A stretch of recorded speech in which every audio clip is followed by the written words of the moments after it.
በቅርቡ እንደምታስታውሱት ምንወዳት የአፋር ክልል ላይ ትልቅ የእሳተ ገሞራ ክስተት ተከስቷል። ክስተቱ የዓለምን መገናኛ ትኩረትን የሳበ ያስጨነቀ ተጽዕኖ የፈጠረ ሆኖ አልፏል።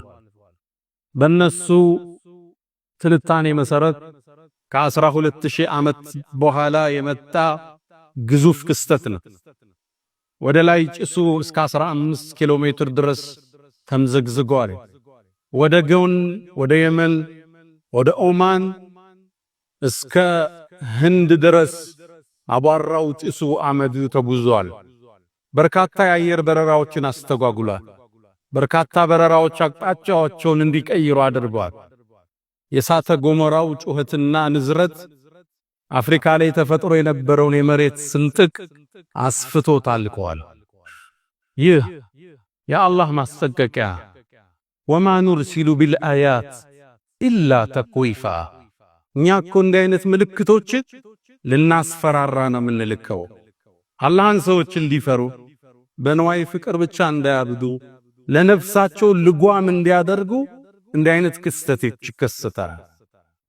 ይሄ ክስተት ለኛ ለሙእሚኖች ደግሞ ከዱንያ አልፈን አኺራን እንድናስተነትል እድልን ይሰጣል።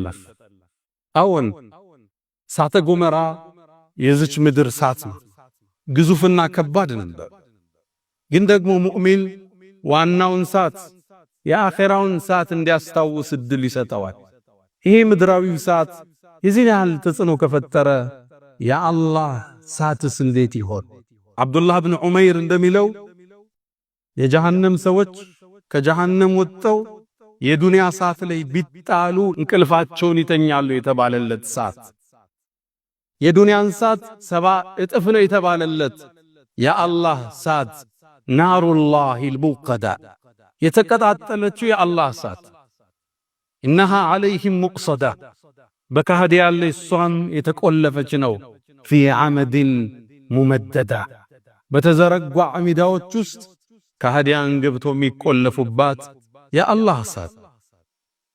የምድርን እሳት 7 እጥፍ ነው የተባለላት አስፈሪ ቆዳን ካካል ላይ የምታነሳ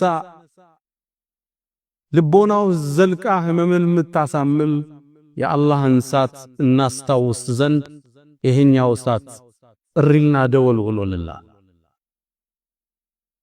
የአላህን ቅጣት ከረሳን፣ የአላህን ቁጣ ከረሳን መበዳደል ይቀለልናል። የሰው ሐቅን መዳፈር ይቀለልናል። ሶላትን ማሳለፍ እንደ ነገሩ ይሆናል። ወላጅን አለማክበር፣ የባለህ መብትን አለመጠበቅ ተራ ነገር ሆኖ ያልፋ። ቀደምቶቹ እችን ሰዓት ስለፈሩ አላህ ለስኬት አጫቸው፣ ጀነትንም ወፈቃቸው። እቺ ሰዓት እቺ የአላህ ቅጣት ሁሌም አይናቸው ፊት ለፊት ነበረች። የሆነ ነገር ሲያረጉ ይሄን አድርጌ የአላህን ሰዓት እችለዋለሁ እንዴ ብለው ራሳቸውን እንዲጠይቁ አደረጋቸው። ሚስት ባሏ ወደ መርካቶ ለንግድ ሲወጣ ከኋላ ጠርታው ባሌ ሆይ የዱንያን ረሃብ እንችለዋለን፣ የአላህን ሰዓት አንችለውምና ሐራም እንዳታመጣብል በሚል ወሲያ ትልከው ነው። በአረቢያው ዓለም ሙቀት ሴቶቹ ሂጃብ ኒቃብ ማድረግ ሲሞቃቸው ቁል ናሩ ጀሃነመ አሸዱ ሐረን፣ የአኺራው እሳት የበለጠ አይደል የዱንያ ሙቀት ምንድነው ብሎ በሂጃባቸው እንዲጸኑ አደረጋቸው። የአላህ እሳት አይናቸው ፊት ለፊት ነበር። ሰው ሲበድሉ እሷን ያስባሉ። የሰው ሐቅ ይዘው ቸክ ይዘው ላለመጥፋት ሁሌም ስጋት ላይ ናቸው። የሰው ሐቅ ይጀበድ አላህን ሲገናኘው ቅጣቱን አልችለውም ብለው እንዲሰጉ አደረጋቸው።